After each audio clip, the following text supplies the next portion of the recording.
Maine's Transportation Department says a funding crisis is forcing them to slash up to $400 million in road construction projects. CBS 13's Brad Rogers looks at what's behind the crisis, a possible solution, and the impact it'll have on the busy summer construction season.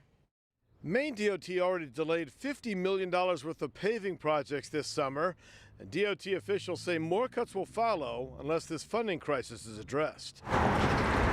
That's terrible. It's terrible for Maine's economy. It's terrible for Maine's people and Maine's workers. Representative Steve Bishop serves on the Transportation Committee and is dumbfounded by the legislature's inaction this spring to provide additional funding for roads and bridges. Transportation's found itself as a low priority line item in the budget. Maine DOT blames the shortfall on transportation costs outpacing revenues, ongoing inflationary pressures, and federal transportation funding uncertainty. State lawmakers proposed a $65 million highway bond to help address the funding gap and considered legislation that would have increased the share of vehicle sales tax revenue for the highway fund. Both proposals, supported by the Mills administration, failed to advance.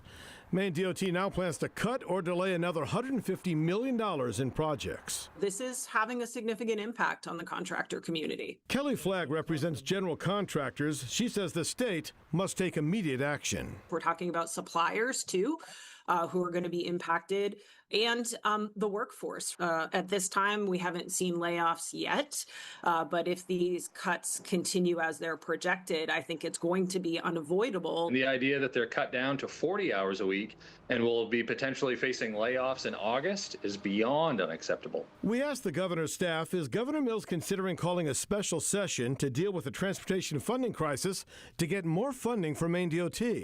No word yet on whether the governor will give the green light for a special session. That's been a huge discussion, and I don't know if that's actually going to happen or not. Transportation Commissioner Dale Dowdy says Maine DOT continues to work with Governor Mills on a solution that would allow delayed projects to move forward. Without additional funding, Maine DOT anticipates another $200 million in cuts to construction projects, further delaying its 3-year work plan. In Augusta, Brad Rogers, CBS 13 News.